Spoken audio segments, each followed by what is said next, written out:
Bien, hace unas conferencias atrás hemos hablado sobre las leyes de Noé, es decir, aquellas leyes que según la tradición judía, Dios, que sabemos que es el Elohim, habría dado a Noé, a sus hijos, que son leyes que deben de aplicarse a toda la humanidad. Si recuerdan, vimos que de esas 7 leyes, 6 eran prohibiciones y solo una contenía una orden positiva, que era establecer, digamos, tribunales. Ahora pasaría a establecer un paralelo con las leyes que teóricamente el mismo Dios le habría dado a Moisés, que sin embargo las leyes que conciernen exclusivamente al pueblo de Israel.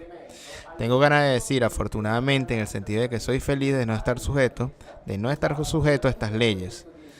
Pero hay algo interesante que destacar sobre la discusión del decálogo y por eso es el chat, vendremos a resaltar este aspecto en esta conferencia.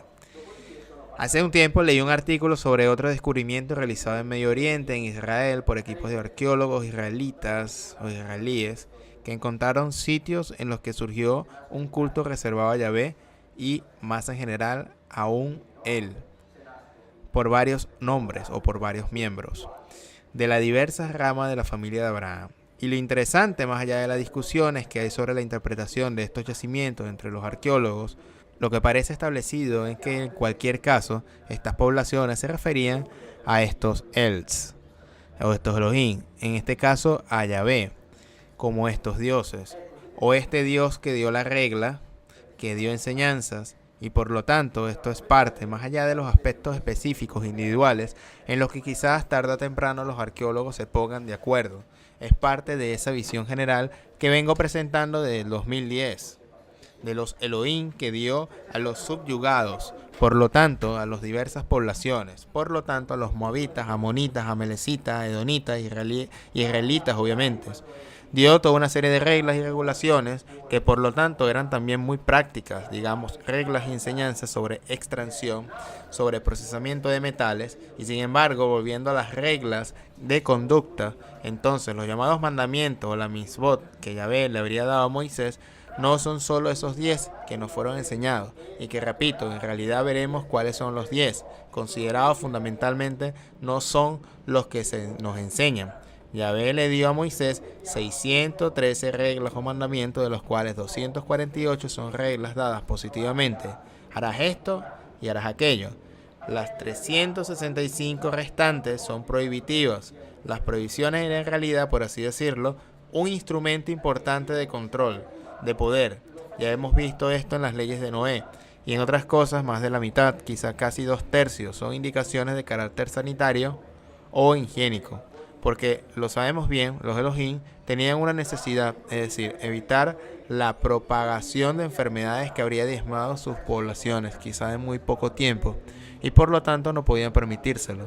Entonces, dentro de estos 613 mandamientos, todos nosotros, y cuando digo me refiero a todos nosotros aquí en Occidente, hemos recibido como enseñanza el llamado decálogo, es decir, las 10 leyes, los 10 mandamientos de que todos conocemos. Ahora no los voy a examinar todos porque el propósito de esta conferencia es ligeramente diferente al examen de individuos.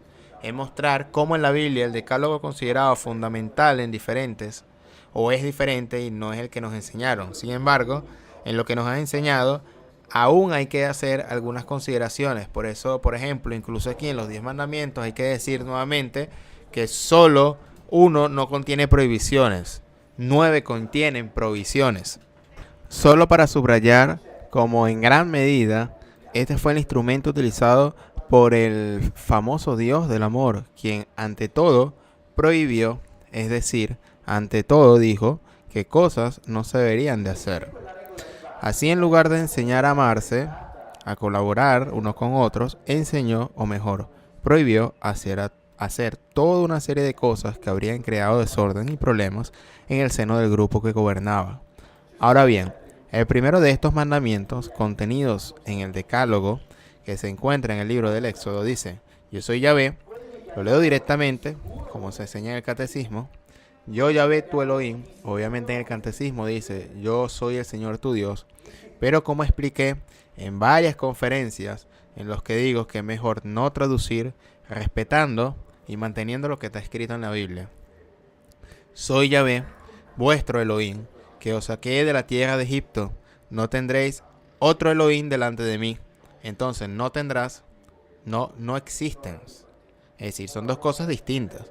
Por lo tanto, esta es una frase muy clara que ni siquiera necesita explicaciones.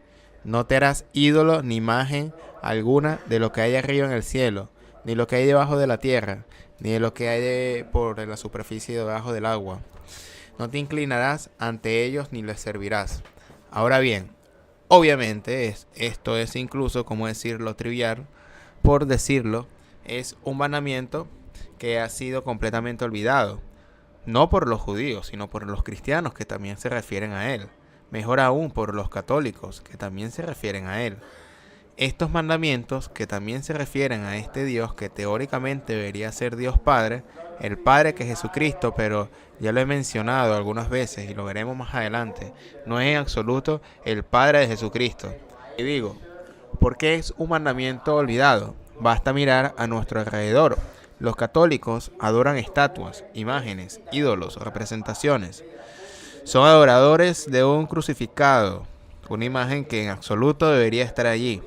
Deberían ser eliminadas todas estas de las iglesias porque Yahvé nunca ha dado este mandamiento, jamás.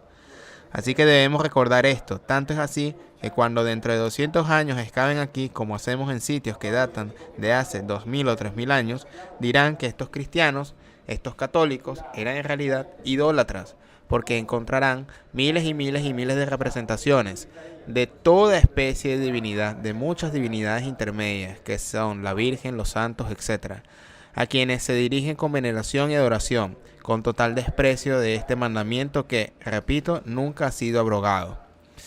Luego, siguiendo adelante, repito, no quiero examinarlos todos porque no me interesa de momento, vayamos al cuarto mandamiento, que sería el único que no contiene prohibiciones y expresa: honra a tu padre y a tu madre, para que tus días se prolonguen en la tierra de que Yahvé te da tu Elohim. Es decir, honra a tu padre y a tu madre para que tus días se prolonguen. Es decir, porque si no honras a tu padre y a tu madre, tus días no se prolongan, es decir, se acortarán. Vayamos a verlo inmediatamente y relacionémoslo con el mandamiento número 5, que dice: no matarás, no mates. Y luego precisamente honra a tu padre y a tu madre. Ya la erudita judía Liabat Adam explica claramente, basándose en la tradición judía, que honra a tu padre y a tu madre no significa que debes amarlo, sino que debes cuidar de tu padre y de tu madre, es decir, debes cuidar de vuestros ancianos, incluso a costa de endeudaros, porque vuestros padres, que ya son ancianos, no deben ser una carga para la comunidad. Pero veamos la conexión entre este honra a tu padre y a tu madre y la conexión de no matarás.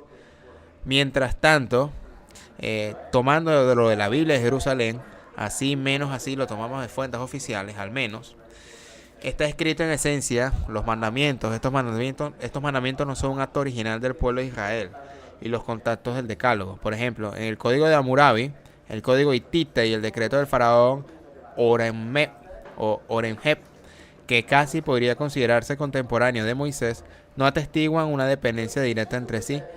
Esto es muy interesante, sino de una fuente común, una ley antigua que diferenciaba según ambientes y pueblos estos.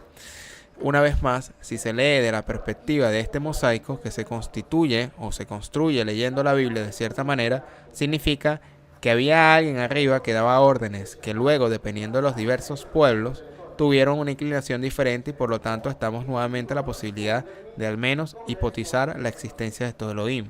La existencia de un líder de los Elohim que dio una serie de órdenes de carácter fundamental, y luego cada uno de los Elohim, él se adoptó a su pueblo y le dio los mandamientos.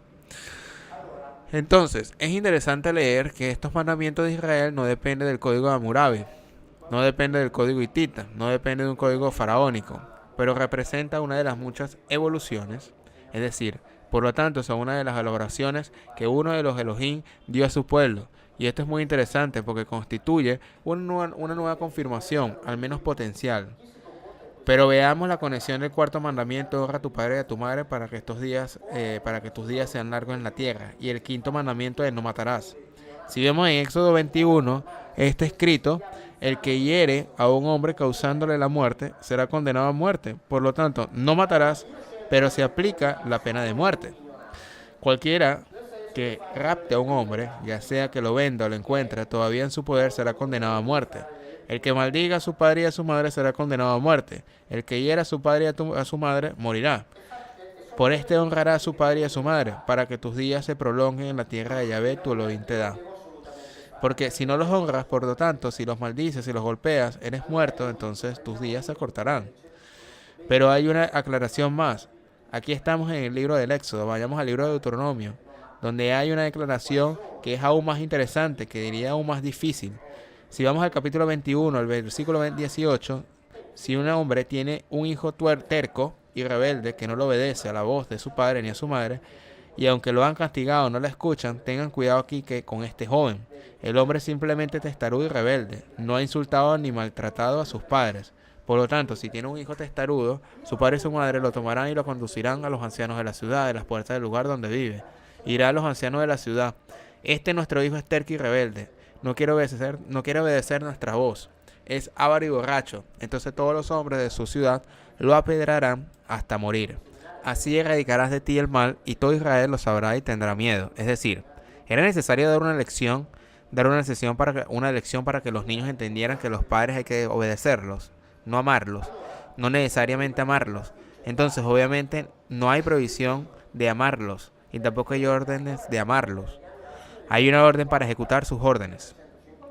El castigo es que vuestros días en la tierra que el Señor os ha dado no se prolongarán, es decir, seréis asesinados. No se aceptarán rebeliones juveniles. Entonces el mandamiento es no matar, lo cual, como explican los rabinos, no matar no significa no matar en general, sino que significa no matar a tu prójimo que está al lado de ti, de tu tienda, es decir, no cometer un asesinato deliberado, a menos que estamos en el capítulo 20 del Levítico, por lo tanto no mataréis. Entonces estas leyes no son universales, sino que depende del contexto, es a conveniencia de un pueblo en particular. Pero obviamente ellos no mataban a los de su tribu, pero iban y mataban a sus vecinos, de otros clanes, de otras tribus, de otros dioses.